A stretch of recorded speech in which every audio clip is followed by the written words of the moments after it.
మహారాష్ట్ర ప్రజల తిరస్కారానికి గురై ఈరోజు తలెత్తుకోలేని పరిస్థితులు మహారాష్ట్రలో ఉద్భవించినాయి కాబట్టి తెలంగాణలో నరేంద్ర మోడీ గారు బీజేపీ ఇదే రకమైన ప్రయోగం చేస్తారా చేయరా చూడాలి. నెంబర్ 1.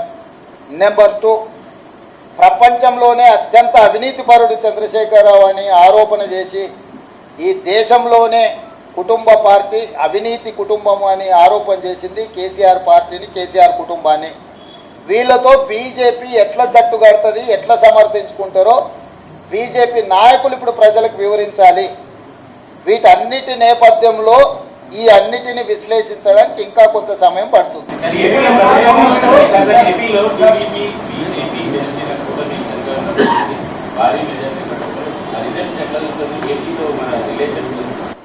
ఎన్నికల ఫలితాలను ఎట్లా చూస్తాం చారి? ఎన్నికల ఫలితాల రకంగానే చూస్తాము, ప్రజా తీర్పు పరంగానే చూస్తాము. దాంట్లో వేరే రకంగా చూడడానికి ఏముంది? ప్రజలు తీర్పు ఇచ్చిండ్రు, ఆ తీర్పును జగన్మోహన్ రెడ్డి గారు నేను స్వాగతిస్తున్నా అన్నాడు, చంద్రబాబు నాయుడు గారు నేను స్వాగతిస్తున్నా అన్నాడు. ఇక వాళ్ళిద్దరు స్వాగతించిన తర్వాత మియా బీవీకి రాజీ హోయేతో కాశీ కా క్యా ఇస్మే?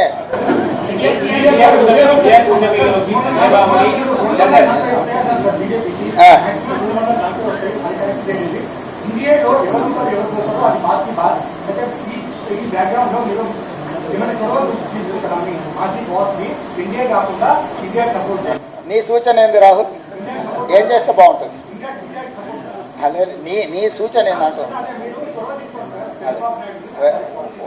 ఒకవేళ నీ సూచన మా అందరి నాయకుల ముందు పెడతా, వాళ్ళందరూ కూడా రాహుల్ సూచన బాగుందంటే ఆ విధంగానే ముందుకు పోయి ఆ రాహుల్తో మాట్లాడదాం.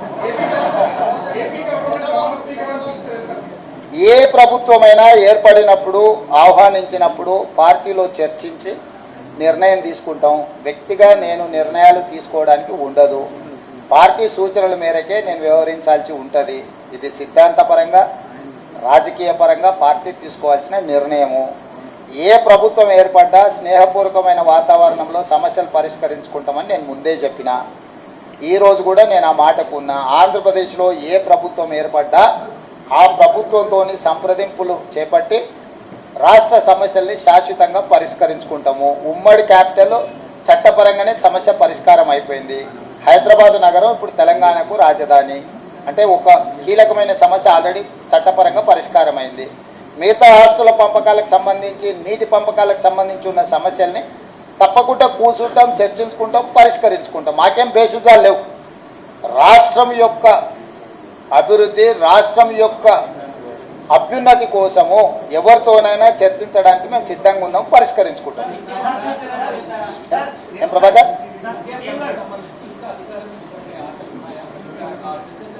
నాకు తెలియదు, నేను ఢిల్లీకి వెళ్ళలేదు. ఇండియా కూటమి ఢిల్లీలో చర్చలు చేస్తున్నారు. మన వాళ్ళు ఎవరైనా ఉంటే అక్కడికి ప్రశ్న అడగమని.